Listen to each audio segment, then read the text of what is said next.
Bueno, gracias. Bueno, estábamos analizando en el contexto. Joana, por favor, se me ve ya derecho. Ahora sí, bueno, Marcio, dale, gracias. Bueno, perdón, les pido perdón. Bueno, estábamos hablando ahí está, me dice María Gloria, me está corrigiendo. Bueno, le agradezco, no soy tan ducho con estos temas tecnológicos. Entonces, en ese marco comienzan los conflictos y el Paraguay es siempre la máxima en cuanto a los derechos del Paraguay en el Chaco, desde la época del doctor Francia y especialmente de don Carlos Antonio López, va a ser la siguiente. La cuestión del Chaco para el Paraguay no es territorial, sino de demarcación de límites, y esto en sus confines noroccidentales. Entonces, en materia jurídica existe una diferencia muy grande entre discutir territorio y límites en los confines noroccidentales. ¿Cuáles eran esos confines noroccidentales? ¿Verdad? La sierra de Aguarahue, el río Parapití, la cordillera de los Chiriguanos, el río Tuquio Negro y su desembocadura en el río Paraguay. Esos eran los confines noroccidentales. Manuel Domínguez tenía la máxima ni más allá ni más acá del Parapití.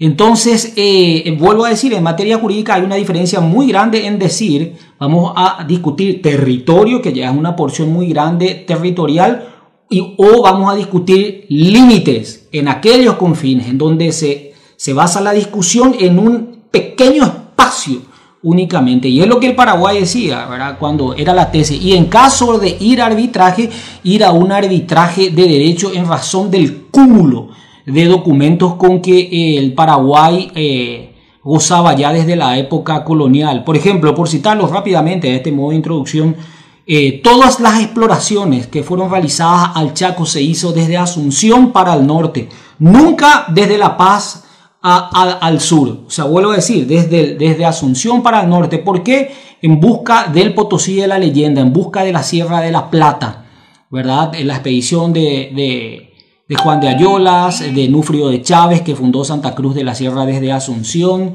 de Domingo Martínez de Irala, de Juan Ortiz de Zárate, de Álvaro Núñez Cabeza de Vaca. Todos fueron realizados desde Asunción. O sea, el Paraguay tenía un cúmulo de antecedentes que daba su autoridad de propiedad sobre el Chaco boreal. No obstante, después de la guerra de la Triple Alianza, existieron 3 proyectos de tratados concesivos que, para gloria de Dios, el Congreso paraguayo no lo ratificó, por el cual Bolivia intentó en el siglo XX realizar una apropiación del Chaco en materia diplomática. Fueron iniciativas diplomáticas. El Tratado de Cutquijarro, Acebal Tamayo y Benítez Ichazo de 1879, 1883 y 1894. Afortunadamente no se ratificó por el Congreso y eso cayó en aguas de borrascas. Pero a partir, va a ser ya del 1900, Bolivia decide pasar, a partir de la iniciativa del presidente Bautista Saavedra, tenía justamente ya la iniciativa de la escuela de pisar fuerte en el Chaco, decía. O sea, no pasar ya a iniciativas diplomáticas, sino que decía que había que bolivianizar el Chaco. Había que fundar caminos, escuelas, construir carreteras, dar signos de soberanía a lo que era el Chaco. Especialmente, como ustedes van a saber, y seguramente lo adelantarán, de un hecho internacional que le ocurre a Bolivia, que en lo que se da a llamar la Guerra del Pacífico, donde pierde su litoral marítimo en una guerra en donde Chile solo enfrenta a Bolivia y Perú, que tenían una alianza en una guerra internacional contra Chile. Ustedes saben de que Bolivia dio en usufructo para la explotación del salitre en toda la zona de sus costas, en la histórica ciudad boliviana de Iquique, hoy lo que nosotros conocemos como Iquique, esta ciudad tradicional boliviana, en realidad era una ciudad boliviana, no era chilena. Iquique, Tacna, Antofagasta, y tenían un tratado de mutua defensa con Perú y fueron igualmente a la guerra contra Chile. Chile, por supuesto, siempre demostró un poderío militar muy grande, una escuela de formación militar extraordinaria, y en esa guerra realmente venció a Perú y a Bolivia juntos. y les quitó territorio a ambos, vuelvo a decir, con históricas ciudades peruanas y también bolivianas como Iquique, que era uno de los puertos principales de Bolivia. En ese marco es que Bolivia decide mirar, al quedar en estado también mediterráneo con el Paraguay, es lógico que decida mirar cuál es la única salida que nos queda para tener un acceso al océano. Y evidentemente es a través de los ríos. Cuando eso, por supuesto, como se pueden imaginar, el comercio en forma aérea, por más que sea actual, tiene su costo y también no existían caminos. La única manera que tenía también de Bolivia en forma diplomática de quitar su comercio y comercializarlo a través del río de la Plata con el mundo era a través del río Paraguay, y este a su vez el río Paraná y por supuesto el río de la Plata. Entonces, a partir de ahí se va a poner como estrategia ya dentro del gobierno boliviano, y acá estamos hablando ya de Hernando Siles, estamos hablando ya de Ismael Montes, estamos hablando ya del presidente Bautista Saavedra, y estamos hablando, o sea, ¿qué es lo que queremos decir? De que no fue un acto improvisado el estallido de la guerra del Chaco, como muchos dicen, que nosotros estábamos aquí, digamos, en forma sorpresiva, esto estalla. No, mentira. Justamente desde 1904 Bolivia pasó a penetrar clandestinamente dentro del Chaco paraguayo. Imagínense ustedes el año 1904, porque en 1905 ya inaugura los fortines Huachala y Balivián sobre el río Pilcomayo. En 1905 y en 1907 se firma el protocolo Soler-Pinilla, por el cual Paraguay por primera vez reconoce la presencia oficial de Bolivia en el Chaco y establece lo que se llama un status quo, supuestamente para que las partes no avancen. Lastimosamente, y acá es donde entramos dentro de la parte que ya nos acercamos al conflicto, entramos nosotros dentro del peor periodo de anarquía política en la historia del Paraguay.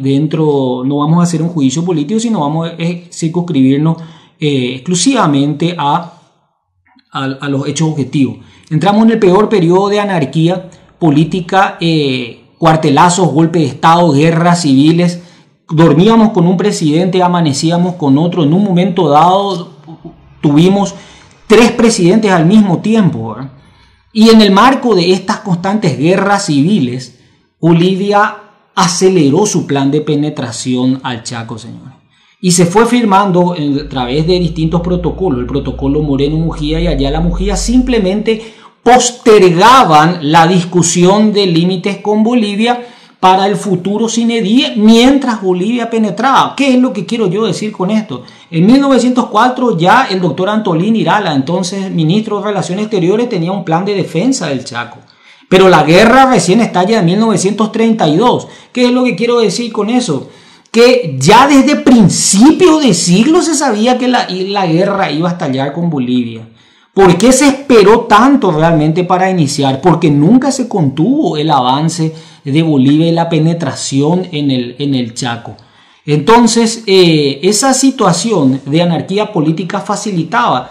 Y también Bolivia contrató desde 1908. Imagínense el año ustedes. La guerra empieza en el 32 y en 1908 ya contrata en ese momento los servicios de Hans Kuhn, en ese momento, el mayor Hans Kuhn, que va a ser luego ascender a general, que era un mayor alemán que dirigía una misión militar, ¿verdad? Pagada a Bolivia con el plan de organizar el ejército más poderoso y moderno para ganar, para conquistar el Chaco en el caso de que estallase una guerra con el Paraguay. Hans Kuhn fue un general alemán condecorado con la Cruz de Hierro que peleó en la Primera Guerra Mundial. O sea, nada menos que de un lado va a existir como comandante un general recibido en la escuela del Potsdam, héroe de la Primera Guerra Mundial condecorado con la Cruz de Hierro, y Paraguay va a empezar la guerra con un oficial de muy joven, de baja graduación militar. Pero no quiero adelantarme, quiero ir lo siguiente. El 23 de octubre del 31, justamente, ustedes saben, el pueblo ya reclamó la defensa del Chaco ante lo que era inminente, ya el avance y la grosería que constituía la presencia boliviana en el Chaco. Ya se había producido el incidente del Fortín paraguayo Sorpresa, donde el famoso teniente Adolfo Rojas Silva, hijo del que fuera presidente Liberato Rojas, había sido asesinado. Y también el coronel, en ese momento, el mayor Rafael Franco, había ya tenido el incidente del Fortín paraguayo Vanguardia, que había arrasado el Fortín boliviano, por los cuales Bolivia también conquistó los fortines paraguayos. La existencia, y aquí Nobleza obliga a decir, el agua va a ser nuestro principal enemigo durante toda la guerra, y fue la única aguada que va a encontrar en toda esa zona del Chaco Central. Lo va a hacer un general ruso. Es el general. Ustedes saben de que los rusos blancos, los que eran partidarios del zar Alejandro, habían venido mucho al Paraguay, que tenían graduación militar, habían generales, oficiales de alta jerarquía, incluso todos combatientes de la Primera Guerra Mundial, y en razón de las circunstancias extraordinarias, muchos de ellos les fueron reconocidos su graduación militar y pasaron al comando. Entre ellos uno, el general Belayev, Juan Belayev, que es prácticamente un santo para los Macá. Tenía el dominio de la relación con los indígenas, con los lenguas, con los tobas. Ustedes saben que en el Chaco, en esta zona central, no están los guaraníes. Los guaraníes en el Chaco solamente están en la parte norte, que van a ser, como ustedes saben, los huarayos, que va a ser cuando nos encontremos con ellos, que provienen de aquella migración que los guaraníes habían hecho cuando expulsaron a los quechua y aymara a las estribaciones de las cordilleras de los Andes.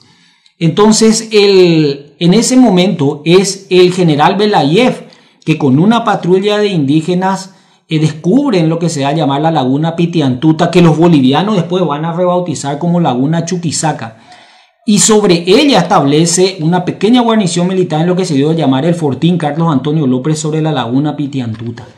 Bolivia ataca la laguna Pitiantuta y Paraguay e inmediatamente se ordena realmente el Paraguay. Y acá quiero parar también y decir cuál era la tesis paraguaya de los oficiales de alta graduación que tenía el Paraguay, porque el Paraguay tenía generales. El Paraguay tenía el famoso general Manlio Schenoni, estaba otro de apellido Sánchez, y también había otros oficiales de mayor graduación. ¿Cuál era la tesis de la vieja guardia? Vamos a decir, increíblemente esta, de que había que esperar a Bolivia sobre la línea del río Paraguay para que se adentre lo más posible en territorio paraguayo, para de ahí destruirlo cerca de nuestras bases. Y primó, y ese es uno de los grandes aciertos del presidente Eusebio Ayala, la tesis de un teniente coronel de 41 años de edad en ese momento, un oficial de baja graduación, imagínense, un teniente coronel, José Félix Estigarribia, que decía, no, al contrario, a Bolivia hay que salir inmediatamente a su encuentro, y el encuentro que debemos hacer la principal zona en la zona del choque, del establecimiento de la principal línea de batalla, debe ser lo más lejos posible del río Paraguay y establecer la línea de hostilidades muy lejos de la zona del río Paraguay, porque si cae el río Paraguay, Asunción caerá en días. Primó el criterio de un general, de un teniente coronel de baja graduación, y Nobleza obliga a decir que ya desde 1900 los gobiernos de Eligio y Eusebio Ayala, que tengo que hacer una excepción a la regla dentro de ese proceso de anarquía, porque ya Eligio Ayala durante su gobierno pasó ya directamente a enviar a Europa, a la escuela de Estado Mayor en Saint-Cyr, en Francia, en París, a todos los oficiales principales que tenían, para que tengan todos los comandantes divisionarios, desde Carlos J. Fernández, van a ser Atilio J. Benítez, Alfredo Ramos, Irrazábal, Aponte, Martino, todos los comandantes, Carlos J. Fernández, todos van a tener una formación de Estado Mayor en Europa. Pasó a ver, entre ellos el principal, como ustedes saben, es José Félix Estigarribia, que llegaron a decir mucho discípulo del mariscal Foch, héroe de la Primera Guerra Mundial. En el fondo, ¿por qué les digo esto? Porque en el fondo, en la Guerra del Chaco se van a enfrentar dos criterios de hacer la guerra distintos. Por un lado, un criterio de un general alemán conocido en todo el mundo, condecorado con la Cruz de Hierro, con la antigua escuela de Clausewitz del Potsdam, y por otro lado una escuela francesa de hacer la guerra, pero ya adelantada en ese momento. La vieja escuela de la temática de la Primera Guerra Mundial, ustedes saben, era colocar una trinchera, establecer el principal, que ambos ejércitos se encuentren en trincheras y a través de distintos asaltos, luego de fuego de artillería, prácticamente enfrancarse en una especie de combate cuerpo a cuerpo. Esa era la vieja temática de hacer la guerra. Pero Estigarribia va a introducir el concepto de la guerra de maniobras, el concepto de la aproximación indirecta y sobre todo va a establecer el centro de gravedad y en el centro, en el ataque concéntrico, como lo diría Napoleón Bonaparte, touch el centro, golpead el centro y todo caerá por añadidura. Por eso se lo va a considerar un precursor de Erwin Rommel, el zorro del desierto, y un precursor de la guerra relámpago, de la Blitzkrieg que vamos a ver en la Segunda Guerra Mundial. Entonces, directamente al recuperar el fortín Carlos Antonio López del Paraguay por medio del ejército paraguayo, Abdón Palacio, el mayor Abdón Palacio, Bolivia reconquista Mariscal López y Boquerón. Y ahí en septiembre de 1932 Estigarribia va a inaugurar su formación militar, el criterio de lo que va a llevar adelante durante toda la guerra, porque entiende que el fracaso de un punto bien parapetado es inútil contra una defensa bien pertrechada. Y quiero decir ahí, porque hay cosas que no son correctas. En Boquerón existe un cartel que colocaron los menonitas que no es correcto. Ahí en ese cartel dice que 14.000 paraguayos atacaron a 400 bolivianos que resistieron por 20 días. Ese cartel no dice la verdad, porque no fue así. Si bien Manuel Marzana es un gran héroe, no es así, porque ¿qué hizo? ¿Qué va a hacer Estigarribia? Por eso ese cartel hay que quitar, y a todos los chaqueños que conocen eso, les digo por favor que vayan y quiten eso, o le agreguen la corrección que yo les voy a decir. Una vez de que el Paraguay, que Estigarribia ataca a Boquerón, comienza a realizar lo que va a ser su concepción militar más brillante, que van a ser la guerra de movimiento. Estigarribia es un adelantado porque va a anteponer el concepto de los movimientos a los principios estáticos, porque una vez que establece cuál era su táctica, empujar a través de avanzada, empujar a las avanzadas bolivianas hasta encontrar la principal línea de batalla. Una vez que encontremos la principal línea de batalla, directamente maniobramos derecha e izquierda con un efecto tenaza, lo que se da en conocer como el envolvimiento, lo que se da a conocer como lo que entendemos como el corralito, un doble envolvimiento en varios casos para embolsar a la fuerza y establecer un sitio. Tanto es así de que las principales peleas en Boquerón no van a ser directamente contra el fortín, sino van a ser a espaldas del fortín, porque Bolivia trató de romper el cerco que los paraguayos habían hecho sobre el fortín Boquerón. Y en un momento dado, como ustedes saben, ya no pudo abastecerse de agua, ni de alimentos, ni de municiones. La Fuerza Aérea de Bolivia tiraba alimentos, tiraba municiones con tanta mala puntería, incluso de que estas municiones caían en el sector donde estaban los paraguayos. Entonces, el general otro ruso blanco, también especialista en artillería, va a colocar las ametralladoras pesadas al alcance del único pozo de agua de Boquerón, que cuando fue alcanzado, evidentemente, el pozo de agua, quienes iban a beber o a quitar agua sucumbían y morían directamente masacrados, y con el tiempo ese pozo fue contaminándose y realmente tuvieron que capitular el 29 de septiembre de 1932, con el cual Estigarribia va a inaugurar una de las concepciones más brillantes que establece Rommel. ¿Qué dice Rommel, el creador de la Blitzkrieg, sobre las bases y de los pensamientos de Liederhard, que fueron los británicos que crearon el concepto? Es fundamental el éxito de la primera batalla en una guerra, porque prácticamente marcará tendencia en todo el conflicto. Imagínense ustedes la importancia. Por primera vez, tanto es así que el general alemán, que Bolivia decía de que hacía solamente falta 4 batallones para ganar la guerra del Chaco. Imagínense cómo nos subestimaba el Paraguay. Paraguay había salido hace poco menos de 60 años de una guerra de exterminio, cuando tiene que otra vez defender en el terreno de la guerra más grande de América nuevamente su espíritu militar, su sagacidad militar de la garra guaraní. A partir de ahí, señores, el Paraguay pasa por primera vez en su historia a dibujarse un plan ofensivo. Estoy hablando desde la guerra de la Triple Alianza, porque nosotros para defendernos somos muy buenos hasta en el fútbol, pero para atacar es muy diferente. Pero por primera vez el Paraguay se planteaba la posibilidad de pasar a la ofensiva, y así lo va a hacer. Yucra y Castillo caen inmediatamente por el desbande que sufren los bolivianos en una acción que no gozó de mucho coraje en la defensa, pese a tener fuerzas superiores. Caen Yucra, Castillo, y finalmente esta ofensiva paraguaya es detenida a fin de año en lo que se va a llamar kilómetro 7. Ahí Hans Kuhn, para el inicio de 1933, va a hacer una de las acciones más locas de la historia, en donde todo su conocimiento militar va a poner. Yo les quiero decir de que las Fuerzas Armadas siempre son, por más de que nosotros las subestimemos, siempre tienen una preparación militar.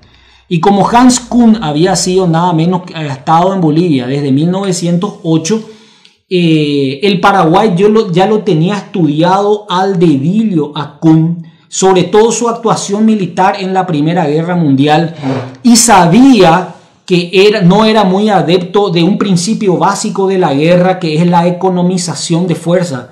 Y sabían, como tuvo su actuación en la batalla de Tannenberg y también con su regimiento, que obtenía victorias, pero a costa de enorme cantidad de bajas. O sea, no economizaba su fuerza, sino que era partidario de obtener una victoria por la superioridad, digamos, de la cantidad numérica, y era fanático de poner toda la carne al asador. Sus victorias eran en ese sentido, podríamos decir, pírricas, al decir de Pirro, que cuando obtuvo su victoria, en donde se enfrentaron 20.000 contra 30.000, sobrevivieron 4, y dijo Pirro la famosa frase hasta el día de hoy: una victoria más como esta y estamos perdidos. Bueno, de la misma manera, Kuhn se separaba el concepto básico de economización de fuerza, y sabían todos de que era partidario de poner toda la carne al asador. Y Estigarribia, el 20 de enero de 1933, comienza, como dice el 13 Tuyutí, las primeras acciones en Nanagua, que pasa a ser un amague de lo que va a ser la gran batalla del 4 de julio, el segundo ataque a Nanagua. Estigarribia lo va haciendo como un jugador de ajedrez, atrayendo con avanzadas al ejército boliviano, haciéndole creer que en Nanagua se encontraba el punto más débil de su defensa, porque Kuhn estaba convencido de que era el lugar de su comando, Isla Poí y Muñoz, en donde tenía el grueso del ejército paraguayo. Pero para su sorpresa, el punto que Kuhn creía era el más débil del dispositivo paraguayo era en realidad el mayor y mejor defendido.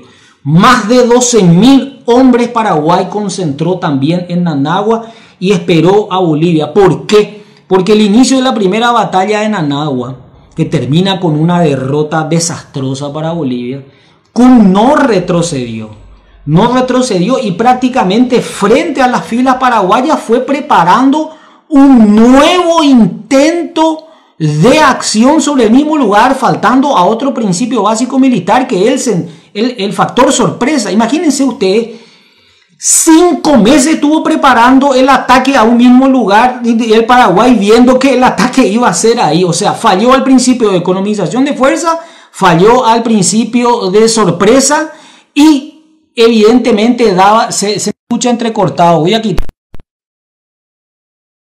Y si se escucha entrecortado, entonces yo creo que ahí ya creo que se escucha mejor, me imagino. 5 meses, y el Paraguay con Irrazábal y Estigarribia va a hacer un sistema de defensa en trincheras, pero de esta manera especial. No se trataba de una línea de defensa de trincheras lineales como estamos acostumbrados, sino que fue un sistema de defensa en islas, en rombo, vamos a decir, en posición rombo, vamos a decir, la famosa posición erizo. Eran pequeñas islas que, digamos, estaban separadas unas de otras. ¿Y por qué de esa manera se hace el sistema de defensa de Nanagua frente a Nanagua? Un sistema de islas, un sistema en posición erizo o posición rombo, por decirlo de alguna manera. ¿Por qué? Porque si una isla caía, los otros podían nuevamente recuperarlo, como va a ser nuevamente. Bolivia concentró la totalidad de sus hombres también en un solo punto y para ello estrenó todo lo que había adquirido para la guerra. Tanques de guerra, lanzallamas, un bombardeo extraordinario de cañones y colocó una mina en el medio del campo de nadie, que era la señal de las acciones militares. Paraguay, con el efecto de inutilizar la famosa figura del tanque de guerra, había llegado al colmo de colocar los cañones de 75 milímetros al ras del suelo para hacer tiro directo contra los tanques de guerra. Entonces, imagínense a lo que se llegó a eso. 14.000 bolivianos atacan una posición defendida por 12.000 paraguayos, que comienza con el estallido de una mina que hizo volar más de 100 metros ahí a la redonda, y comienza el hablande de la artillería boliviana, que bombardea durante aproximadamente 6 horas con ataque de artillería. Y por supuesto comienza, señores, el avance, como ustedes saben, de los asaltos de los carros blindados, de los tanques de guerra, con los lanzallamas, el sonido terrible de las máquinas estas, lo que habrá sido, más los cañones 105 y 75 y los lanzallamas. Fue un espectáculo extraordinario desde el punto de vista militar y constituye la batalla directa más grande de toda la guerra, que no contó, vuelvo a decir, con el factor sorpresa. No obstante, Bolivia, en una actuación de mucho coraje, ataca frontalmente las líneas paraguayas que van perdiendo islas. Hay una isla que se llama la isla de los degollados, la isla de los muertos, que permanentemente caía en poder de los bolivianos, era recuperado por Paraguay, volvía a caer y eran nuevamente recuperados. Y en un momento dado en Nanagua tuvo que ser movilizada hasta la sanidad, incluso hasta los cocineros, incluso a la defensa del fortín Nanagua. Tuvo que, en un momento dado, a Irrazábal, como todo ser humano, se le pasa por la cabeza pedir instrucciones ante la desesperación, porque ya no había más municiones. Y se hizo la famosa bandera frente al fortín, ¿verdad? En una acción que dijo que esta bandera caerá aquí con el último paraguayo. Pidió Irrazábal instrucciones a Comanchaco, que estaba en ese momento ya coronel José Félix Estigarribia, y le dice: la instrucción es permanezcan en sus puestos, a través de Carlos J. Fernández, cuyo apodo era Carlitos Ataque, ¿verdad? ¿Por qué era conocido Carlos J. Fernández, el padre del embajador José Félix Fernández de Estigarribia? ¿Por qué era conocido como Carlitos Ataque? Porque sus únicas instrucciones eran ataque, fusiles. Mi coronel aguarda instrucciones para actuar en consecuencia. La instrucción es ataque, ataque, fusiles y ataque, ataque, ataque. Y bueno, y eso se le quedó a él, Carlitos Ataque. Entonces solicita instrucciones para retroceder y le dice fusiles y ataque. Y cuando le dice esas instrucciones fusiles, por supuesto que se refiere a las fuerzas paraguayas que titubean frente al enemigo y pretenden desbandarse, abandonando sus puestos. Ahí el fusilamiento directo en situación de guerra, fusiles y ataque. Y entonces, en parte abierto, Irrazábal dice: entonces seguiremos combatiendo para que vuestro comandante siga cosechando medallas para su solapa, le dice por Estigarribia en parte abierto. Situación que luego de la victoria en Nanagua pasa directamente a la prisión militar de Peñahermosa el comandante Luis Irrazábal. O sea, cometió ahí un acto de desafío a la superioridad militar. Tanto es así que Paraguay tuvo que economizar las balas, porque incluso ya no las tenía. Y cuando en el momento de mayor desesperación, Bolivia capitula frente a Nanagua, dejando en el campo de batalla casi 4.000 cuerpos, porque ustedes saben de que esos tiros rasantes de la artillería paraguaya, dentro de las ametralladoras pesadas y dentro de, por supuesto, porque los tanques rápidamente fueron quitados fuera de combate. Uno directamente cayó en un pozo y ya no salió más. Otro dio media vuelta con 59 grados de calor en esos días. Directamente entraron por abajo una granada y los cocinaron a el otro tanque, ¿verdad? Y otro ya directamente no entró en acción. Y los lanzallamas rápidamente fueron, porque ustedes saben, el que usa lanzallamas también da a conocer su posición, y fueron diezmados en un segundo. Y fue Paraguay que utilizó después sus propios lanzallamas. Y los fuegos directos, se encontraban miembros humanos en los árboles, piernas, y en las islas de combate morían en combate mano a mano, paraguayos y bolivianos, muchos cuerpos abrazados. Uno de ellos de un oficial paraguayo que tenía un yatagán clavado en el cuerpo, pero ambos tenían la mitad del cuerpo nomás ya, porque el oficial paraguayo, cuando murió, hizo estallar su propia granada, muriendo abrazados los dos. Por eso, cuando nosotros hablamos del Paraguay, la importancia de la guerra del Chaco, sobre todo los pocos combatientes que quedan, tenemos que prácticamente darle un beso a los pocos que quedan y agradecerles, porque nosotros, si perdíamos esa guerra, íbamos a tener que hacer migraciones en el Club Biguá, porque en Puente Remanso directamente íbamos a pasar ya a territorio boliviano. Después de Nanagua, señores, nuevamente Paraguay pasa a una ofensiva, y ahí va a realizar. En Nanagua se destruye el primer ejército boliviano. Ya con Boquerón fue golpeado profundamente. Y en Nanagua, Paraguay destruye el primer ejército boliviano, y Estigarribia pasa a preparar y a efectuar una de las maniobras más espectaculares en el concepto de las guerras modernas, como va a ser la famosa maniobra Centeno-Gondra, que va a culminar con el éxito de la batalla de Campo Viejo.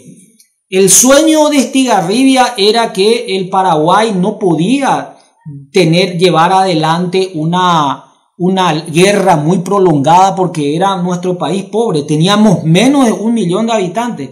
Bolivia ya en ese momento tenía 3 veces la población del Paraguay, y tenía muchísimos más recursos.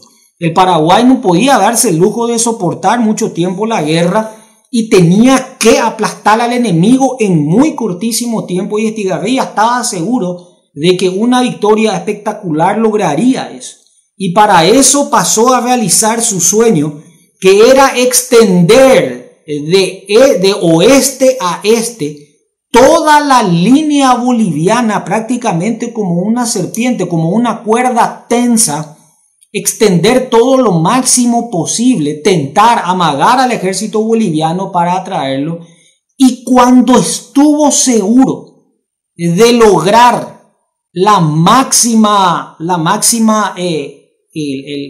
cuando estableciese una línea, todo el ejército boliviano, casi 25.000 hombres, el Paraguay realiza una maniobra espectacular, vuelve en una maniobra como de víbora sobre el flanco izquierdo, y realiza un corte en el lado izquierdo del ejército boliviano para realizar uno de los dobles envolvimientos sobre un frente de más de 70 kilómetros de distancia. Para tener la autorización de esa maniobra, el propio presidente Eusebio Ayala, en su viejo y pulido avión Huaco, bajó. Estigarribia les puso las acciones que iban a emprenderse, y con mucha desconfianza, pero también con mucha fe, el presidente Eusebio Ayala le dijo: usted va a empeñar todo lo que tenemos como país en una sola acción militar, en una sola batalla. Todo lo seguro que tenemos como país, todo lo que hay, usted lo va a decidir como un juego de dados. En una sola acción no se está arriesgando tanto. Y Estigarribia le dijo que no, como buen matemático y ajedrecista que era. Tanto es así que el famoso coronel Juan B. Ayala Bahí, como se lo conocía, a la hora de recibir la orden de avanzar, tuvo lo que se conoce como la crisis de mando. No es crisis de pánico, crisis de mando, ¿verdad? Porque él titubeó y quedó prácticamente en un estado de shock. Y Estigarribia, telefoneándole a José Antonio Ortiz, le dice: entregue el mando a quien le sigue en orden y jerarquía y usted venga a la retaguardia. Y cuando toma la línea telefónica, Ortiz le dice: permanezca usted ahí, no haga ningún movimiento. Y a la madrugada llegó en persona Estigarribia al Teatro de Operaciones y él en persona se puso al comando de las acciones sobre ese sector de avanzar a la línea. ¿Por qué quiero yo decir esto? Porque el general Kuhn nunca llegó a la primera línea de batalla. Siempre permaneció en Villamontes y siempre va a permanecer en Muñoz, que estaba a casi 100 kilómetros de distancia del Teatro de Operaciones. Ni Peñaranda nunca estuvieron. Ustedes saben de que en el caso del Paraguay, allá ven ustedes, mi propio abuelo fue comandante del RI-5 de General Díaz, Regimiento de Infantería número 5 General Díaz. Tiene sus condecoraciones. Mis dos abuelos fueron excombatientes de la guerra. El oficial convivía con su tropa. El comandante del regimiento, el oficial, el comandante de cada batallón convivía con su tropa. Ustedes saben de que 5 kilómetros antes estaban los comandantes del regimiento en Bolivia. 10 kilómetros, más 15 kilómetros antes estaban los comandantes, el comandante divisionario, y más de 50 kilómetros estaba el comandante de cuerpo y el comandante en jefe estaba a 100 kilómetros. O sea, una locura. En este caso, Estigarribia vino personalmente a ponerse al mando como hacía Rommel para tener la seguridad. Muchas veces frente al comando en primera línea daba la orden porque decía: un comandante tiene toda la visión de la globalidad de una acción estando al frente y pudiendo constatar con sus propios ojos una maniobra. Extraordinaria posición, ¿verdad?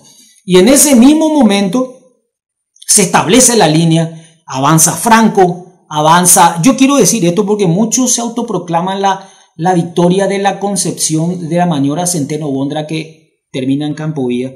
Pero la concepción es netamente de Estigarribia, yo no tengo la menor duda de eso. Tanto es así que cuando el cerco paraguayo se cierra en Campo Villa, la banda de músicos toca el himno nacional en señal de que el cerco estaba completo. Y comenzaron las fuerzas de artillería a hacer fuego sobre las fuerzas cercadas. No se sabía a ciencia cierta cuántos regimientos estaban embolsados. Y ahí es donde va el famoso parlamentario Espínola, ¿verdad? Con una bandera blanca de parlamento, un oficial, que es nada menos que el abuelo del que fue senador Armando Espínola. Va justamente a decir, a conversar con los comandantes bolivianos Banzer y González Quinn, los coroneles. Y les dice: soy el comandante del grupo de artillería Espínola, el comandante del grupo de artillería que en este mismo momento está causando estragos en su sanidad. Dos informaciones. En nombre del comandante Rafael Franco, tienen 1 hora para deponer las armas, si no el fuego concéntrico caerá sobre donde estamos parados actualmente, y si yo no regreso, en 45 minutos va a desatarse el infierno sobre toda esta zona. El propio capellán vino a solicitar, a presentarse a los coroneles y comandantes bolivianos a pedir ya que por la sed y la desesperación no podían aguantar más, estaban sedientos. Y cuando iban a pasar a romper y a explotar sus propios camiones de agua, Franco les dio la orden y dijo que se abstengan de la destrucción de su propia agua, porque él no iba a dejar de que ningún soldado paraguayo quede sin agua para dar de beber a un boliviano. Y ahí pararon. Se rindieron en diciembre de 1933 en una sola acción de doble envolvimiento. 2 divisiones bolivianas, más de como aproximadamente 12 regimientos, señores. Se rindieron 10.000 bolivianos, 2 coroneles. Paraguay tuvo acceso a más de 500 camiones, 567 ametralladoras pesadas con todo su arsenal armado, sanidad, artículos de hospitales. Fue una victoria espectacular de una concepción militar que Paraguay estaba seguro de que Bolivia iba a pedir la paz, pero para su sorpresa no se rindió aún Bolivia, y llegamos así al año 1934, en donde por fin Paraguay ya había expulsado, vamos a decir, a Bolivia del Chaco Central, y ya pasaba a la ofensiva nuevamente para expulsarlo de todo el Chaco Boreal, y realiza nuevamente una acción de aproximación. El principal acantonamiento boliviano en todo el Chaco era Vallivian, señores. Ahí tenía Bolivia 2000 camiones, ahí tenía todo su arsenal militar, sus tanques, sus minas, sus cañones, sus ametralladoras Vickers pesadas, y todo tenía demasiado concentrado en un solo punto. Y cuando le decían a Estigarribia, ¿por qué no ataca frontalmente? Él, como gran matemático, decía, Vallivian caerá en su momento. Él no era partidario de los ataques frontales, sino de las maniobras, vuelvo a decir. Es el gran autor de la Blitzkrieg y precursor. Y para eso amaga, señores, amaga en lo que va a ser la famosa marcha de Carandaitú, que va a ser otra de las maniobras más espectaculares de la guerra del Chaco, que amaga y le da la misión a Franco. ¿Quién era Rafael Franco? Franco era un oficial militar que era antiliberal, ¿verdad? Como ustedes saben, ya él pretendió hacer un golpe de Estado contra Eusebio Ayala antes de la guerra, y cuando empezó la guerra estaba preso. Pero Estigarribia, como comandante, decide nuevamente incorporarlo a Franco, y es expectado por su propio Estado Mayor Estigarribia frente a Franco, y así, pero vos sabés que este va a conspirar contra vos. Y le dijo Estigarribia, sí, señor, pero las misiones que yo le voy a dar a Franco usted no las va a cumplir, porque Franco era partidario de un oficial demasiado audaz, demasiado valiente, hasta la palabra no es loco, pero muy temerario, con un concepto de autoestima extraordinariamente enorme, con una confianza en sí misma y en sus tropas que lo idolatraban, y las misiones que realizaba. Y el Paraguay realizó una marcha de casi 300 kilómetros, 180 kilómetros en 12 días en la marcha de Carandaitú, y va a atacar y entrar ya dentro del territorio boliviano, como ustedes saben. Va a tomar la gran alarma en Vallivian, fue la victoria en Uibobo, que está sobre el Pilcomayo también, en donde no se pudo hacer un cerco por derecha e izquierda, sino directamente se hizo un cerco contra la fuerza boliviana, dejándole cercado por un lado la fuerza paraguaya y la otro lado el río, en un periodo de lluvia y de alta profundidad, y con una corriente muy fuerte del Pilcomayo. ¿Qué se obtuvo ahí? 600 bolivianos murieron de sed, porque si bien es pequeño el río Pilcomayo, 30 metros, pero con esa profundidad, con esa corriente tan fuerte y el estado de tan caudaloso, al lanzarse al río para cruzar, murieron 600 ahogados, ¿verdad? Y pasa directamente allá dentro de territorio boliviano. Mandiyupecuá llega ya a las cordilleras bajas, Mandiyupecuá, y ahí va a encabezar la 6ª división, el RC1 Baloy Rivarol, la batalla de Mandiyupecuá, porque es el único regimiento condecorado en combate en la guerra del Chaco. Que cuando va Eusebio Ayala en avión a condecorarle luego la batalla de Mandiyupecuá, le dice 30 envolvimientos siguieron a 30 asaltos y 30 rupturas, cuyo nombre hizo temblar al enemigo, que desde ese momento lo llamó los leones verdes, los leones bravos. Y la condecoración, ¿verdad?, de la Cruz del Chaco le pone al pabellón del regimiento de caballería número 1 Baloy Rivarola. En todas esas acciones también le cupo estar a mi abuelo, que fue 2 veces herido en combate, y que ninguna de las 2 veces retrocedió hasta Asunción para curarse. Ustedes sabían de que los bolivianos tenían los famosos cazaoficiales también, que eran soldados prácticamente asesinos, que buscaban, como en toda la guerra, a los oficiales para matarlos. Mi abuelo recibió, y mi padre está viendo esta conferencia, un tiro en la boca que le destruyó toda la boca, porque le mete el fusil en la boca y él lo único que puede hacer es girar la cara, con lo cual le sale el tiro por la boca, pero no lo mata, ¿verdad? Por supuesto que ese soldado boliviano lo quemaron vivo.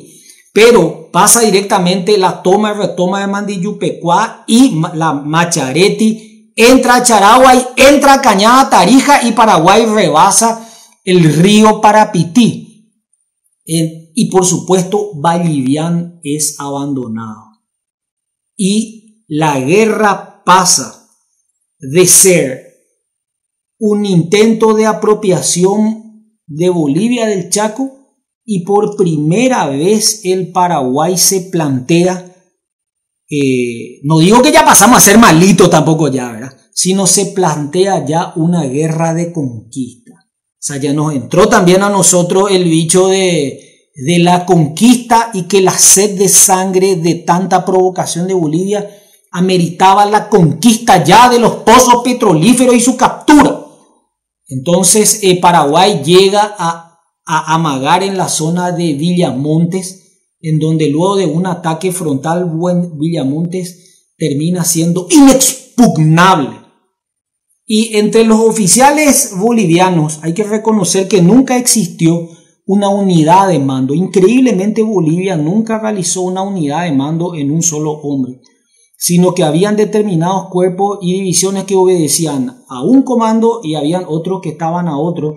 Y en muchas peleas, habiendo una división entera boliviana preparado para defender a sus propios compatriotas, no entraba en acción porque pertenecía a otro mando, porque entre los comandantes bolivianos se disputaban mucho, entre el coronel David Toro, el general José Celanza, entre Germán Bush, entre Enrique Peñaranda, entre otros, la importancia de ser héroes para después llegar a la presidencia boliviana como héroes, y no tenían una unidad de mando como sí lo tenía el ejército paraguayo. Por otro lado, el ejército boliviano prácticamente lo constituían todos quechuas y aymaras, y los oficiales, que eran blancos casi todos, no compartían ni convivían con su tropa, situación que era diferente en el caso del Paraguay, donde el oficial, vuelvo a decir, convivía con el soldado y todo eran pilas. ¿Por qué pilas? ¿Por qué se le conocía pila a los paraguayos? Porque todos peleaban descalzo. El paraguayo siempre le fue mucho más fácil andar descalzo, por eso éramos nosotros los patapilas. Y nuevamente ya en las estrimerías Bolivia planteó una contraofensiva, porque Toro siempre fue en la mente de Toro, estaba destruir al segundo cuerpo de ejército del coronel Rafael Franco, y con ello a la sexta división comandada por Federico Weyman Smith, que lo componía el RC-1, el 13 Tuyutí, el RI-5 General Díaz, el RI-8 Piridehuí y San Martín, RI-7 San Martín.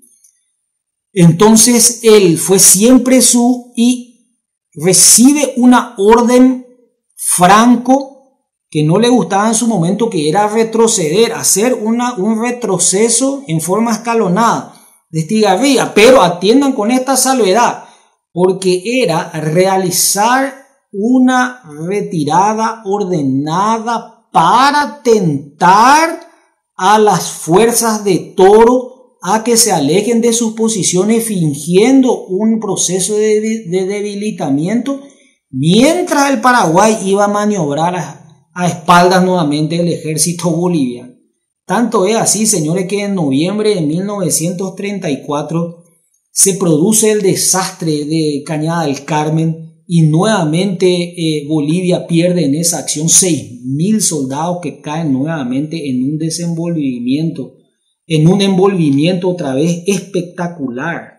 Y a partir de ahí, dentro de esas patrullas, Paraguay comprueba la existencia de unos pozos de agua que eran los únicos que existían en toda la zona, que eran los famosos pozos de Irendagüe.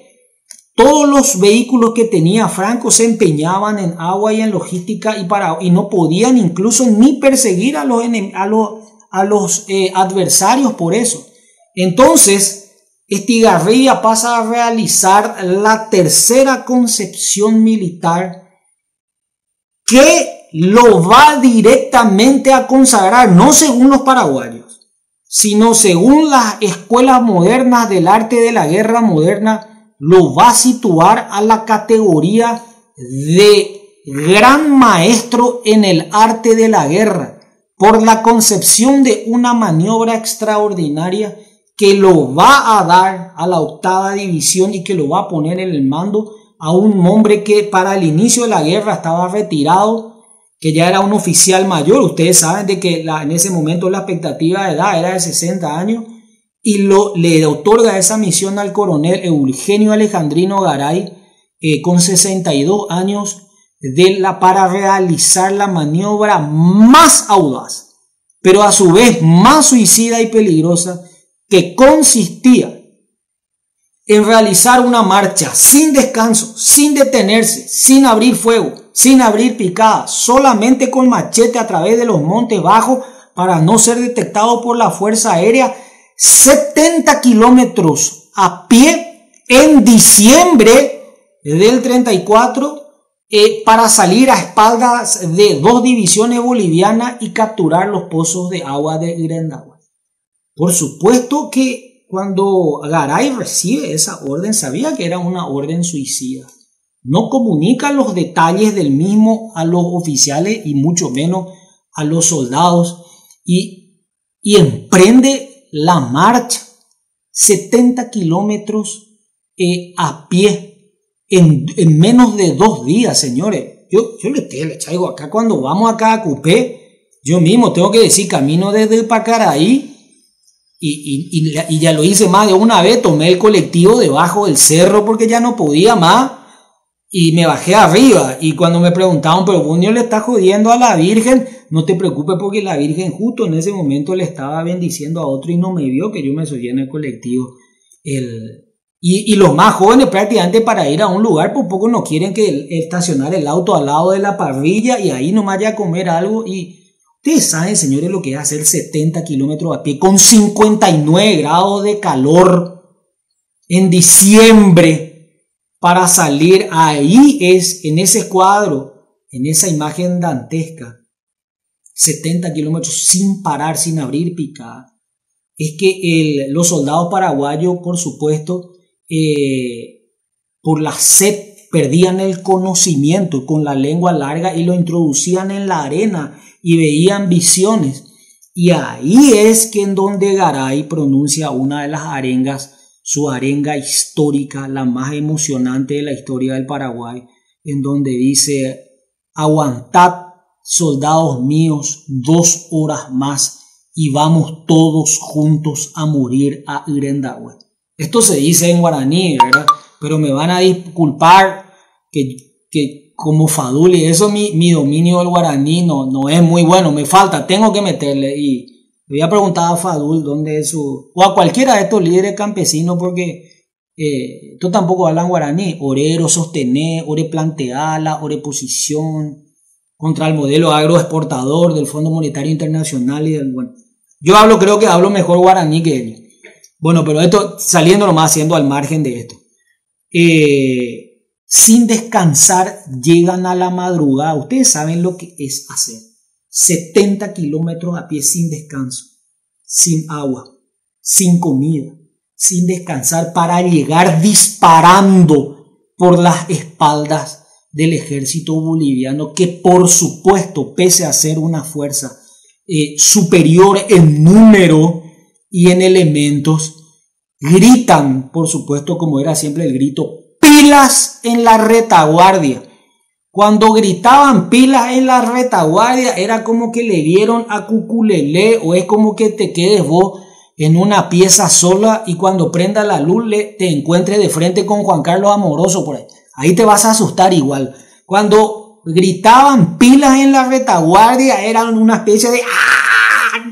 Y corrían todos y el efecto, evidentemente, abandonaron sus puestos y fueron hacia el famoso camino del cruce que iba a partir de ahí a 27 de noviembre y al cruce donde estaban otras fuerzas bolivianas a 50 kilómetros de ahí. Imagínense ustedes esa posición y por supuesto los soldados paraguayos capturaron los pozos de agua, que eran los únicos, y salvaron de una muerte segura. Y una hora después el comando paraguayo con Estigarribia ingresa a Irendahue y pasa directamente, porque Estigarribia era de la máxima también de Sun Tzu: si el enemigo es fuerte, permanece; si está en retroceso, persíguelo; si está moribundo, aniquílalo; pero si es fuerte, siempre dale un lugar de salir para ir desgastándole de a poco. Porque decía él, como decía Sun Tzu, que hasta un ratón, si es acorralado en la esquina de una pared, se da vuelta y ataca con una ferocidad extraordinaria. Siempre dale una ruta de escape para ir desgastándolo en el camino. Y apenas tomaron agua, ahí está, ya jaña mano, ñaguatá, será el cuera 2 horas más. Ahí está, viste, ya tengo futuro ahí con lo que escribieron. Entonces el Estigarribia ordenó, apenas se tomó un trago, perseguir a las tropas exhaustas de Bolívar para obtener una victoria completa sobre el desbande boliviano. Y ahí se produce, señores, lo más terrible que puede haber en una guerra, en donde los soldados bolivianos eran espíritus, no sé, ustedes vieron The Walking Dead, ¿verdad? O La Llamada 2, ese que era todo sangre. Bueno, eran ya espíritus y pedían arrodillados orín, saliva, atacaban los camiones para tomar el combustible y el agua de los radiadores, y había que matarlos ahí mismo. Y se dio la orden incluso de que formen en orden para que puedan beber, porque si no se tendría que seguir fusilándolos a todos los que no podían controlarse. Y ustedes saben que para perseguir a esas fuerzas, los camiones paraguayos, dada la necesidad, no pudieron quitar los cuerpos del camino, señores. Y en esa acción, desgraciadamente, porque hay que reconocer al soldado boliviano también de mucho coraje y respetarlo, que murieron 7.000 hombres de sed, 7.000 bolivianos de sed, cuyos cuerpos no pudieron ser quitados del camino, y los camiones paraguayos, para perseguir a los que aún estaban vivos, tenían que pasar terriblemente por esa alfombra humana, que cuando se pasaban se escuchaban explotar los cráneos y los huesos de las columnas vertebrales. La mayor parte de la fuerza capturada, por supuesto, eran prácticamente espectros. Se le quitaba el arma y se le decía que camina al sur, camina al sur, camina al sur, camina al sur. No obstante, señores, ahí Paraguay nuevamente pensó de que Bolivia se iba a rendir, pero no obstante preparó otra ofensiva más. Era tan grande la población de Bolivia y sus recursos que se daba el lujo. ¿Y qué quiero decirles yo con esto, señores? Porque justamente mi abuelo, que participó de esa marcha de Carandactú y estuvo en estas maniobras.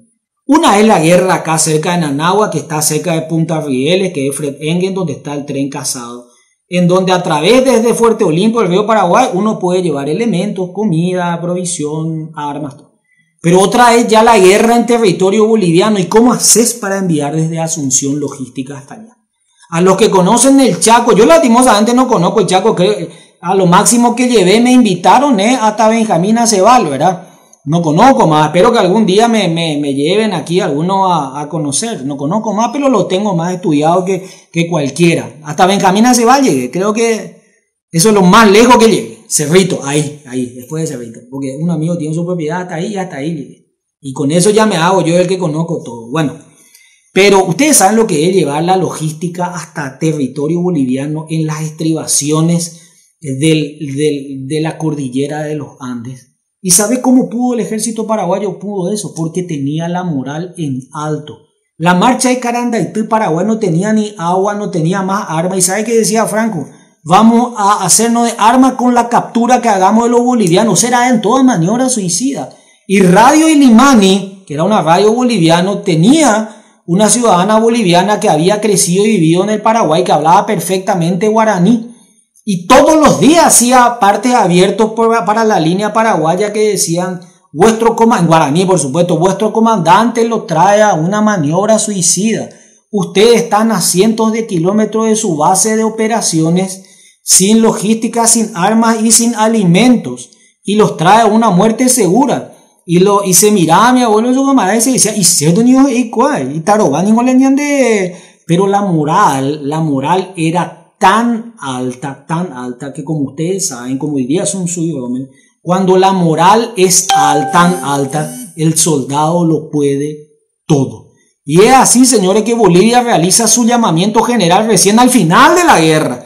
Paraguay hizo su llamamiento general al comenzar la guerra, y durante toda la guerra Paraguay no pudo tener al mismo tiempo 30.000 hombres. Tenía sí para renovar los cuadros, ¿verdad? Pero incluso hasta la policía de Asunción, los cocineros, la sanidad, todo fue enviado al Chaco, ¿verdad?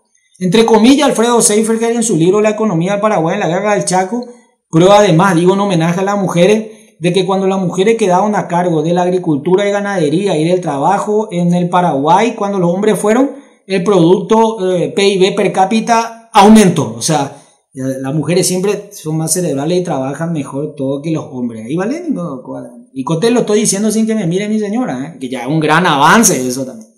Enseguida va a venir y yo ya voy a tener que pedir disculpas, no sé por qué, pero ya ese pedido de disculpas ya me sirve de ahorro para cuando haga algo. Porque a diferencia del patriarcado, nosotros los varones somos culpables de todo. Y yo en esta casa, ¿quién pasa algo y quién es el culpable? Este sería. Bueno, pero volvamos otra vez, eso es solamente estamos haciendo un entre paréntesis. Pero vuelvo a decir, Bolivia hace un llamamiento general en el 35 y de la nada levanta 60.000 hombres. Ustedes pueden creer, 60.000 hombres. El soldado paraguayo en el 35 ya tenía 50 kilos. ¿Verdad? Mi abuelo toda la guerra tuvo disentería, toda la guerra se hacían encima todo aguado. O sea, él ya tuvo, pero la moral en alto, pero estaban todos enfermos, tenían 50 kilos. ¿Verdad? Era un poco de yerba mate, un poco de hierba, galleta y viejo. Pero la moral en alto, vuelvo a decir, y Bolivia pretende hacer una maniobra espectacular por el norte para destruir Ingavi y salir en el río Paraguay en la zona de Bahía Negra. Una maniobra, si nos ponemos a analizar, espectacular. O sea, mientras el ejército paraguayo se encontraba a la totalidad del noroeste, Bolivia pretendía entrar directamente al norte, destruir Ingavi, que era la única defensa, y salir al río Paraguay y caer sobre Asunción directo, mientras todo el ejército paraguayo estaba a 900 kilómetros a pie. Espectacular. Y realiza un ataque y movilización sobre Ingavi, y que inmediatamente Estigarribia manda al famoso teniente coronel José María Casal con el destacamento con fuerzas muy inferiores, 800 hombres, que después fue levantado hasta 1.500, que tuvieron que enfrentar a 4.000, casi 5.000 con el correr de los días en Ingavi directamente para aguantar. Y no solamente que aguantó nuevamente el Paraguay en Ingavi, que está ya al norte, muy lejos de las operaciones de la zona del Pilcomayo, sino que con esos 800 hombres que no llegaban ni a 1.500 luego con el correr de los días, Casal, con la moral tan alta de sus soldados, nuevamente se atreve a una maniobra de envolvimiento de fuerzas 3 veces superiores, y para pesadilla de los bolivianos nuevamente los encierra y se rinden 2.000 soldados bolivianos más. A partir de ahí, señores, el José María Casal, por orden de Comanchaco, da la orden sin parar de la captura, el famoso, ahí conquistamos el famoso camino internacional Ravelo-Ingavi, la captura del pozo petrolífero de Ravelo, ¿verdad? Era inminente, vamos ya, que era ya junio de 1935, señora, día nomás ya, antes que, porque ya se sabía que la guerra iba a parar en cualquier momento, parar Ravelo, el pozo petrolífero, ya que, vuelvo a decir, ya queríamos ser malitos también ya nosotros, ya, no es solamente que recuperamos el Chaco, sino que y también ya queríamos nuestro pocito.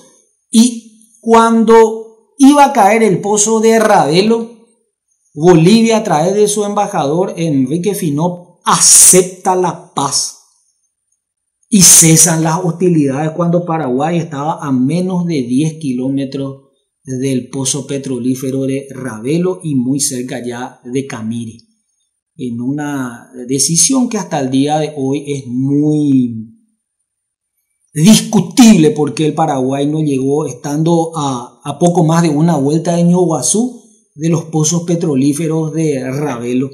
¿Y por qué no tomamos? ¿Verdad? Que ya estaba desguarnecido. Fue una de las acciones discutibles, y Enrique Finot deja en el famoso protocolo que va a ser el Báez 10 de Medina, cuando dice a su gobierno, Finot dice, para aceptar la paz con el comando que dice José se lanza, el mando soy yo, la paz es aceptada. Finot es muy sincero y dice a su gobierno, hoy en día la discusión en Bolivia hay que quitarse de la cabeza, ya no pasa por la conquista del Chaco.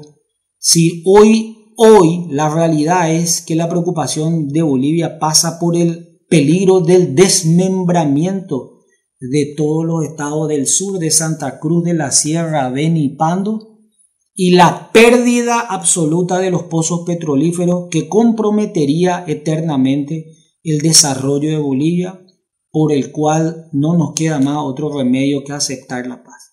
Y así se llega al protocolo de paz del 12 de junio de 1935. Paraguay expulsó de la totalidad del Chaco a Bolivia en 3 años de combate y sistemáticamente destruyó el ejército boliviano 3 veces, que él nuevamente lo levantó. Por su concepción en el concepto de estrategia, batallando toda la vida con escasos elementos como camiones, no obstante se las arregló Estigarribia para tener una superioridad en el punto, en su centro de gravedad, y atacar en un solo punto, abrir una bisagra y efectuar el envolvimiento. La Blitzkrieg directamente, ¿verdad?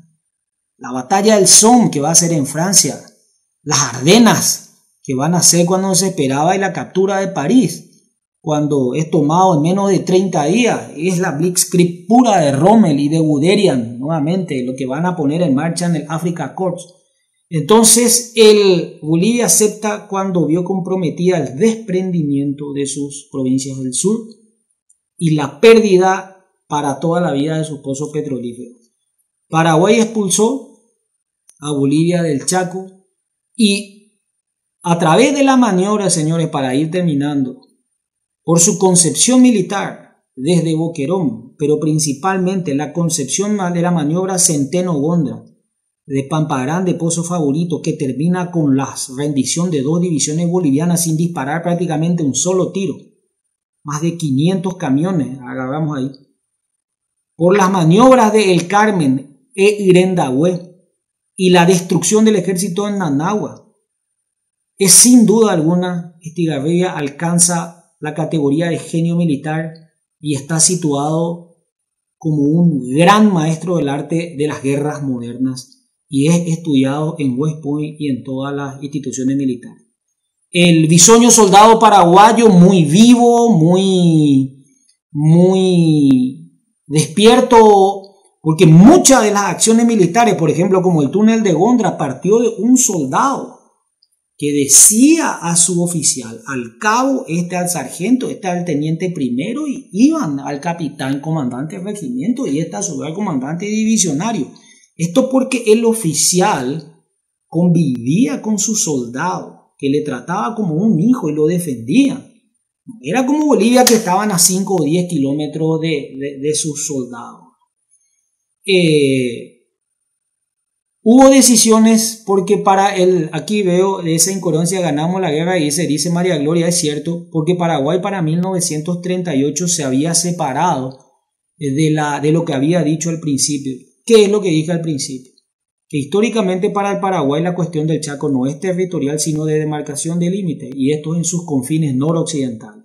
Vuelvo a decir, la Sierra de Aguarahue, la cordillera de los Chiriguanos, el río Parapití, el río Tuquio Negro y su desembocadura en el río Paraguay. Ahí vamos a discutir, pero nunca vamos a discutir territorio. Ahí podemos discutir algunos metros más, unos metros menos. Y desde la máxima de Manuel Domingo era ni más allá ni más acá del Parapiti.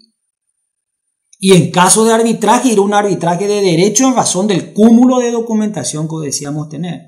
Sin embargo, para 1938, el Paraguay aceptó discutir con el arbitraje de equidad en vez del de derecho, ex aequo ad bono, en vez del arbitraje juris.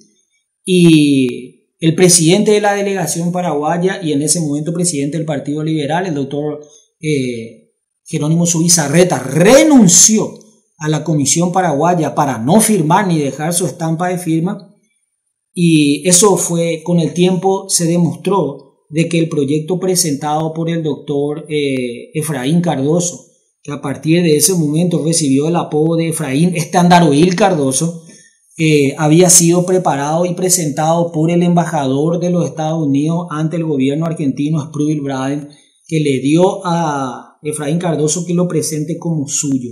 Eso Pablo Magín Fran y Arturo Ray después, y nada menos que J. Isidro Ramírez en su libro La Paz del Chaco, un pueblo traicionado, dieron a conocer el original que lo quitaron de Estados Unidos. Paraguay ganó la guerra, pero se vio obligado a entregar 70.000 kilómetros cuadrados que habían sido conquistados, en donde estaban los cementerios de Mandiyupecuá, donde hasta ahora están los restos de los soldados paraguayos caídos, Boyué, Huihuobo, Algodonal, Lafalle, que entregamos. Retrocedimos más de 70 kilómetros y nadie creyó que esas iban a ser finalmente las fronteras que iban a quedar. Va a caer sobre ellos la responsabilidad histórica de quienes lo hicieron. Pero quien ganó la guerra es simplemente, tenemos que ver dónde empieza la guerra, la laguna Pitiantuta, en Anagua, que es ya muy cerca de aquí, por decirlo de alguna manera, señores, muy cerca del río Paraguay. ¿Y dónde termina? Allá en la cordillera de los Andes. ¿Y dónde está la frontera? Se retrocedió, cierto, pero está allá, sigue estando allá, en Choboreca, sigue estando allá, en Gabino Mendoza, sigue Valliviana y todo este territorio paraguayo. No sé cómo se llama Valliviana ahora, que tiene el nombre con toda la construcción de la fortaleza boliviana que tenía. Una especie de shopping del sol era Valliviana, para que ustedes hagan tantas. No, María Gloria, Paraguay recuperó el 85% del Chaco Boreal. Vuelvo a decirte, una cosa es donde empezó Nanagua, que está acá cerca, y otra cosa es donde ahora es la frontera. No hay punto de comparación, ¿verdad? Pero eso directamente habría que, sobre los responsables. Es más, le digo más, ustedes saben quién es el ministro del Interior que dijo que el Tratado de la Paz del Chaco el Tratado de Límites, Rigar el Lío, satisfacía los deseos paraguayos. Fue el ministro del Interior del gabinete liberal, que es el doctor Luis A. Argaña, padre del doctor Luis María Argaña. Por eso cuando dicen de que es una tradicional familia colorada, no es así. Su padre, el doctor Luis A., era miembro del gabinete liberal y estimosamente también se prestó a la aceptación de esta entrega del Chaco. Es así que se llega a la finalización. Vuelvo a decir, para ir terminando, de que la importancia real, amén del conflicto bélico que se obtuvo de manera espectacular, es que la victoria en la guerra del Chaco recuperó el patriotismo perdido y la vergüenza que el Paraguay tuvo a la finalización de la guerra de la Triple Alianza.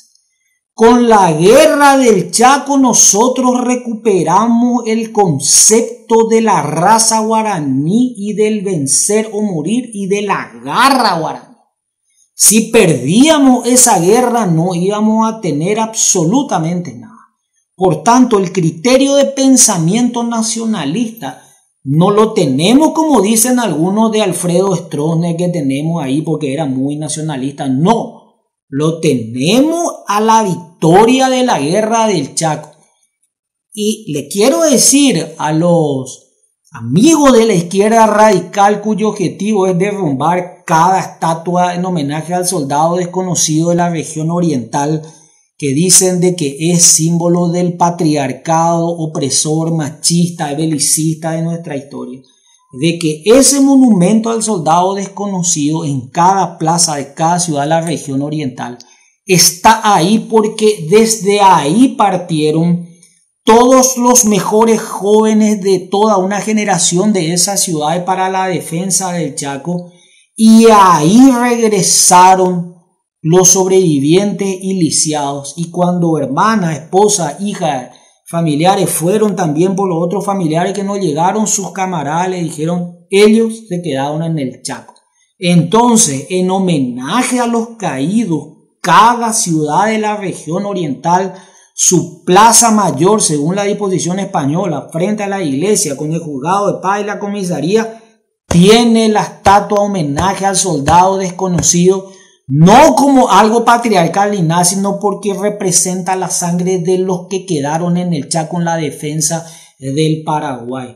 Por eso, señores, cuando ustedes escuchan entonar su himno nacional, cuando ustedes escuchan la marcha Chaco Boreal, cuando ustedes les tienen que entenderle la sangre que pasan por sus venas, y de que realmente el orgullo de ser paraguayo y la memoria del mariscal Francisco Solano López tanto es así, de que después se declara el Panteón Nacional de los Héroes, y López, de haber sido quitado de la ley de los hombres, pasa a ser héroe máximo de la nacionalidad y se les traslada al Panteón Nacional de los Héroes durante el gobierno nacionalista del coronel Rafael Franco. Y el idioma nuevamente guaraní pasa a ser legalizado, y las músicas de Emiliano R. Fernández pasan realmente a ser escuchadas, porque hasta eso nos enseñaron los legionarios, a tener vergüenza de nuestra raza. Por eso, por defender estos valores, yo soy tildado muchas veces de nazi, fascista, extremo. Porque estoy orgulloso de nuestra historia, de nuestras bases, de nuestros soldados y de nuestras fuerzas armadas.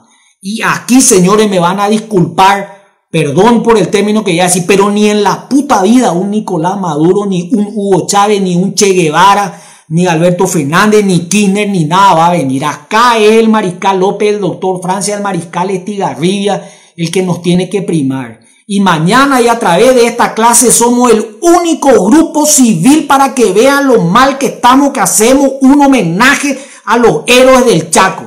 Que si perdíamos esa guerra íbamos a estar haciendo migraciones en el Club Biguá, y que ni el puente Remanso íbamos a pasar, y que íbamos a estar condenados. Hoy la zona más productiva del país, que es el Chaco, sigue perteneciendo a la soberanía nacional. Y entiendan ustedes, jóvenes, que el orgullo de ser paraguayo ustedes lo llevan en la sangre, y antes que mancillar esta bandera, antes que mancillar nuestra historia y que el espíritu de su antepasado, se tienen que, mejor, como dice la Biblia, cortar el brazo o cortar la lengua.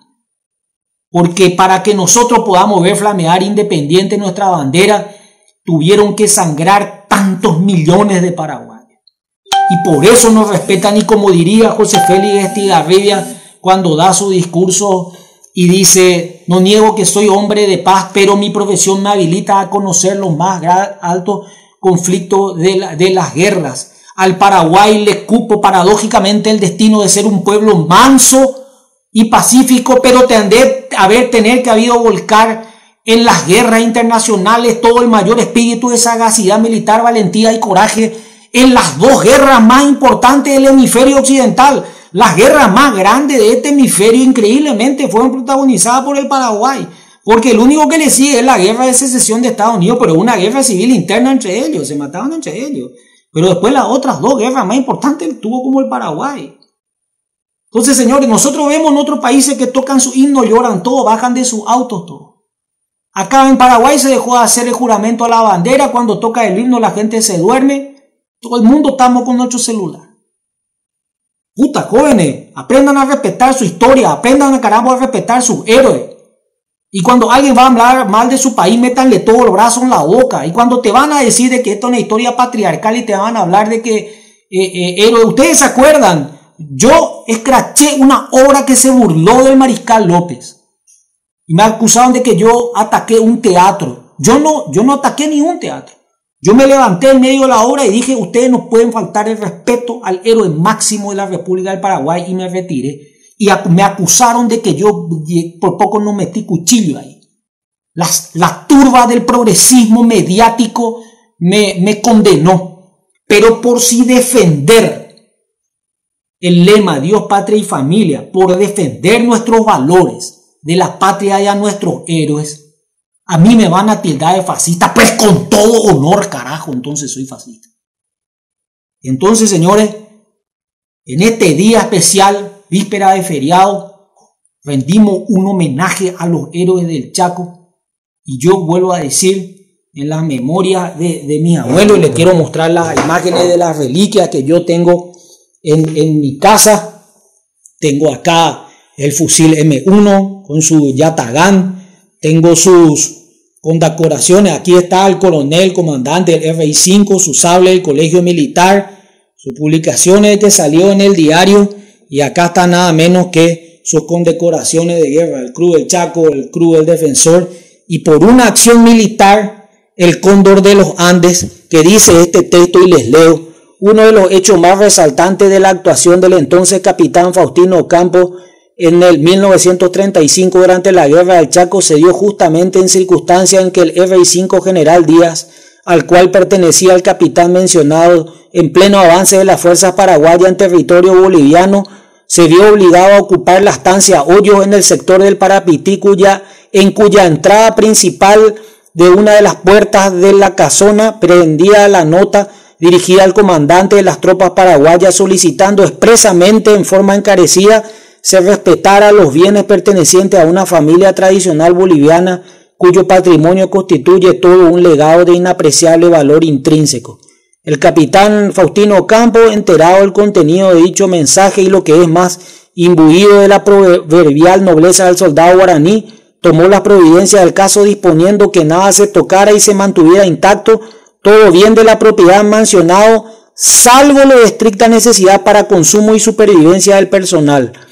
Así se procedió, tanto que al retirarse la fuerza comandada por el capitán Ocampo, este pundoroso militar dejó una nota inventario justificando que por razón de fuerza mayor para lo que hubiera lugar se hacía responsable moralmente de lo faltante.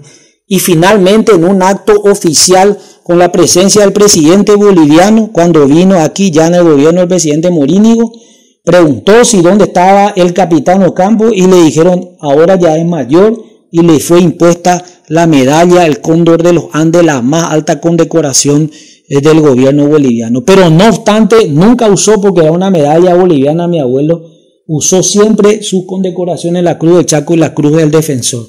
Y acá quiero también decir de lo que se dice del general Stroessner de que corrió. Eso es mentira absoluta, porque el poder de fuego en un momento dado de la fuerza boliviana era tan grande de que había que retroceder. Y el Stroessner era un año más joven que mi abuelo en el colegio militar. Y vivían acá en la esquina, porque él cuando salía del colegio militar vivía acá en la esquina, que era la casa de don Juan Abdo, el abuelo, que es la casa que era donde vivía él cuando vino de Encarnación. Y él tenía 20 años, mi abuelo 21, por mérito de guerra a los 23 años ya era capitán.